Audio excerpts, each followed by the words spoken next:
Hi hello എല്ലാവരും സുഖമായിരിക്കുന്നോ? അപ്പോൾ ഇന്നത്തെ നമ്മുടെ വീഡിയോ കുറച്ച് കക്കാറച്ചി കിട്ടിയിട്ടുണ്ടായിരുന്നു. അപ്പം അത് റോസ്റ്റ് ചെയ്യുന്ന വീഡിയോ ആണ് കേട്ടോ. ഇപ്പം കക്കാറച്ചി വലുതാണെങ്കിലും ചെറുതാണെങ്കിലും ഏറ്റവും ഗുണമുള്ളൊരു സാധനമാണ്. അതേപോലെ തന്നെ നമ്മളത് നന്നായിട്ട് ക്ലീൻ ചെയ്തെടുക്കേണ്ടതും വളരെ ഇമ്പോർട്ടൻ്റ് ആണ് കേട്ടോ. അപ്പോൾ നന്നായിട്ട് ക്ലീൻ ചെയ്ത് ഞാനിവിടെ എടുത്തിട്ടുണ്ട്. അപ്പോൾ കക്കാറച്ചി ഒന്ന് മാരിനേറ്റ് ചെയ്യാൻ വേണ്ടിയിട്ട് ഞാൻ കുറച്ച് മഞ്ഞൾ പൊടി, അതേപോലെ തന്നെ കുറച്ച് മുളക് പൊടി, അതായത് എല്ലാം ഒരു ടീസ്പൂൺ വെച്ചിട്ടാണ്, അല്ലെങ്കിൽ ഒരു 1.5 ടീസ്പൂൺ ഉണ്ടാവും, അങ്ങനെയാണ് ഞാൻ എടുത്തിട്ടുള്ളത് കേട്ടോ. കുറച്ച് ഉപ്പും കുറച്ച് ചിക്കൻ മസാലയും കൂടെ ചേർത്തിട്ട്, അതേപോലെ തന്നെ ജിഞ്ചർ ഗാർലിക് പേസ്റ്റ് നിർബന്ധമൊന്നുമില്ല, ഉണ്ടെങ്കിൽ ചേർക്കുക. അത്രയും കൂടെ ചേർത്ത് നന്നായിട്ട് കൈ വെച്ചിട്ട് നന്നായിട്ടൊന്ന് മിക്സ് ചെയ്തെടുക്കുക കേട്ടോ. സ്പൂണ് വെച്ചിട്ടോ അതല്ലെങ്കിൽ വേറെന്തെങ്കിലും തവി വെച്ചിട്ടോ ഒന്നും ഇത് മിക്സ് ചെയ്യരുത്. നിങ്ങൾ കൈ വെച്ചിട്ട് വേണം നന്നായിട്ട് ഇതൊന്ന് മാരിനേറ്റ് ചെയ്തെടുക്കാനായിട്ട്. കാരണം ഇറച്ചിയുടെ എല്ലാ ഭാഗത്തും നമ്മൾ ചേർത്തിരിക്കുന്ന ഈ ഒരു മസാല കിട്ടണം എന്നുണ്ടെങ്കിൽ നമ്മൾ കൈ വെച്ചിട്ട് തന്നെ ചെയ്യണം. അപ്പോൾ ഈ ഒരു റോസ്റ്റിന് വേണ്ടിയിട്ട് ഞാൻ ഒരു 5-6 ചെറുള്ളി അരിഞ്ഞത്, വെളുത്തുള്ളി ഒരു 10-12 അല്ലി, ഇഞ്ചി ഒരു വലിപ്പമുള്ള കഷ്ണം, തേങ്ങാക്കൊത്ത്, പച്ചമുളക് ഒരു 2 മീഡിയം സൈസ് സവോളയും കൂടെ അരിഞ്ഞെടുത്തിട്ടുണ്ട്. ഇനി നമുക്ക് പാൻ അടുപ്പത്ത് വെച്ചിട്ട്, ഞാനിവിടെ ഉരുളിയാണ് എടുക്കുന്നത്. അപ്പം ഉരുളി അടുപ്പത്ത് വെച്ചിട്ട് ആവശ്യത്തിന് എണ്ണ, ഞാൻ സൺഫ്ലവർ ഓയിലാണ് യൂസ് ചെയ്യുന്നത്. നിങ്ങൾ ഏത് ഓയിലാണോ യൂസ് ചെയ്യുന്നത് അത് നിങ്ങൾക്ക് ഉപയോഗിക്കാം. എണ്ണ ചൂടായി വരുമ്പോഴത്തേക്ക് 1 ടീസ്പൂൺ കടുക് ഞാൻ ചേർത്തിട്ടുണ്ട്. അപ്പം നിങ്ങൾക്ക് ഈ ഒരു ടൈമിൽ പട്ട, ഗ്രാമ്പൂ അങ്ങനെയുള്ള കാര്യങ്ങൾ ചേർക്കണം എന്നുണ്ടെങ്കിൽ ചേർക്കാം. ഞാനിപ്പോൾ അവിടെ നിന്ന് അതൊന്നും ചേർക്കുന്നില്ല. 1 ടേബിൾ സ്പൂൺ പെരിഞ്ജീരകം മാത്രം ചേർത്തിട്ടുണ്ട്. പെരിഞ്ജീരകം ഒന്ന് മൂത്ത് വരുമ്പോഴത്തേക്ക്, കരിഞ്ഞു പോകാതെ ശ്രദ്ധിക്കണേ, ഒന്ന് മൂത്ത് വരുമ്പോഴത്തേക്ക് നമ്മൾ എടുത്ത് വെച്ചിരിക്കുന്ന തേങ്ങാക്കൊത്ത് ആദ്യം ചേർക്കുക. തേങ്ങാക്കൊത്ത് ജസ്റ്റ് ഒന്ന് വാടി വരുമ്പോഴത്തേക്ക് നമുക്ക് എടുത്ത് വെച്ചിരിക്കുന്ന ചെറുള്ളി അരിഞ്ഞത്, അതേപോലെ വെളുത്തുള്ളി, ഇഞ്ചി, പച്ചമുളക്, ഇത്രയും കൂടെ നമുക്ക് ചേർക്കാം. കറിവേപ്പിലയും കൂടെ ആ കൂട്ടത്തിൽ നമുക്ക് ചേർക്കാവുന്നതാണ്.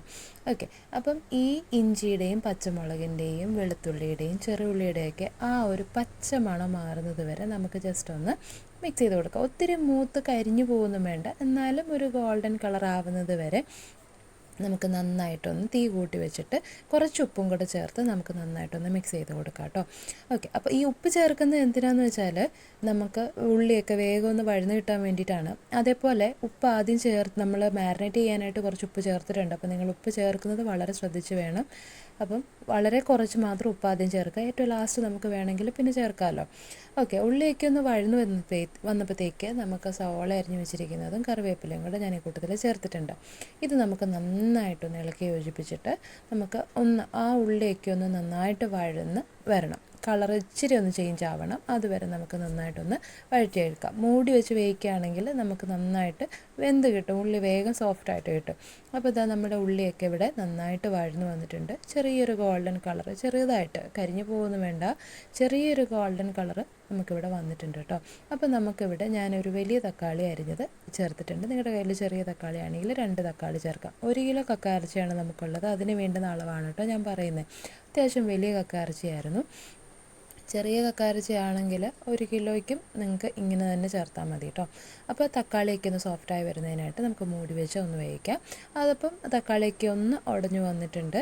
അപ്പം നമുക്ക് എല്ലാ കാര്യങ്ങളും ഹൈ ഫ്ലെയിമിലിട്ട് ചെയ്യുന്നതിന് ഒരു ടേസ്റ്റ് വേറെയാണ് കേട്ടോ. അപ്പം നിങ്ങളൊന്ന് ശ്രദ്ധിച്ചാൽ മതി. അപ്പം ഈ കൂട്ടത്തിൽ ഞാൻ ഈ തക്കാളിയും കൂടെ ഒന്ന് സോഫ്റ്റ് ആയപ്പോഴത്തേക്ക് കുറച്ച് മല്ലിയിലയും കൂടെ ചേർക്കുന്നുണ്ട്.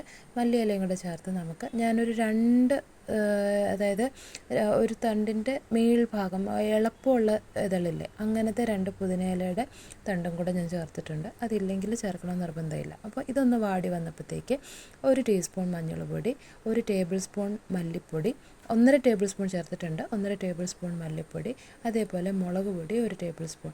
നമ്മൾ മുളക് പൊടി ചേർക്കുന്ന സൂക്ഷിച്ച് വേണം. ഞാനിവിടെ നിങ്ങളുടെ എരിവിനനുസരിച്ച് നിങ്ങൾക്ക് ചേർക്കാം കേട്ടോ. ഞാനിവിടെ കുഞ്ഞുങ്ങൾക്കും കൂടെ കൊടുക്കേണ്ടത് കൊണ്ട് എരിവ് കുറച്ചിട്ടാണ് ഇടുന്നത്.